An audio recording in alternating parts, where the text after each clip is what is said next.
ధైర్యపు నక్షత్రం. అర్జున్కి తన అమ్మమ్మ అంటే చాలా ఇష్టం.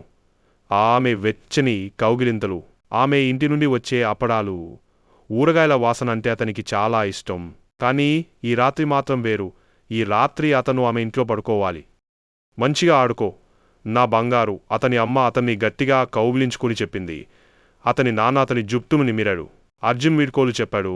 కానీ కారు దూరంగా వెళ్తున్నప్పుడు అతని కడుపులో ఒక చిన్న ముడి పడింది. అమ్మమ్మ ఆ చిన్న ముడిని చూసింది. ఆమె దాని గురించి ఏమీ చెప్పలేదు. బదులుగా ఆమె అతని చేయి పట్టుకుని లోపలికి నడిపించింది. ముందు మనం కొన్ని వేడి వేడి పాలు తాగుదాం, ఆమె చెప్పింది. వారు పాలు తాగుతూ ఒక ధైర్యవంతుడైన చిన్న ఎలుక గురించి ఒక పుస్తకం చదువుకున్నారు. అర్జున్ కడుపులో ఉన్న ముడి కొంచెం వదులైనట్లు అనిపించింది. కాని పడుకునే సమయం వచ్చినప్పుడు ఆ ముడి మళ్ళీ పెద్దగా తిరిగి వచ్చింది. అమ్మమ్మ అతన్ని పెద్ద అతిథి పడకలో పడుకోబెట్టింది. ఇక్కడ చాలా నిశ్శబ్దంగా ఉంది. అర్జున్ గుసగుసలాడాడు. ఇది ఇంట్లో నా గదిలా లేదు. అతని కంటి మూలలో ఒక కన్నీరు ఏర్పడటం ప్రారంభించింది. అమ్మమ్మ మంచం అంచున కూర్చుంది. నాకు తెలుసు, ఆమె మెల్లగా చెప్పింది.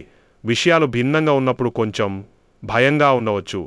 ఆమె మంచం అడుగున ఉన్న ఒక చిన్న పెట్టె కోసం చేయి చాచింది. ఇది ఆమె పెట్టెను తెరుస్తూ చెప్పింది. ధైర్యపు నక్షత్రం.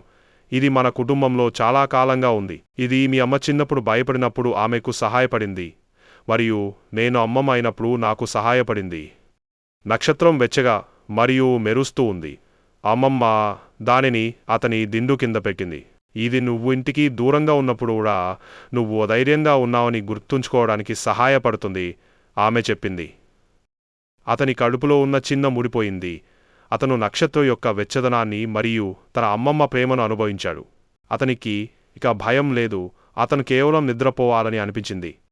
మరుసటి ఉదయం అర్జున్ పాయసం వాసనతో నిద్రలేచాడు. అతను సంతోషంగా మరియు గర్వంగా వంటగదికి పరిగెత్తాడు. అతను ధైర్యంగా ఉన్నాడు మరియు అమ్మమ్మ ఇల్లు కూడా ఒక అద్భుతమైన సురక్షితమైన ప్రదేశం అని అతనికి తెలుసు.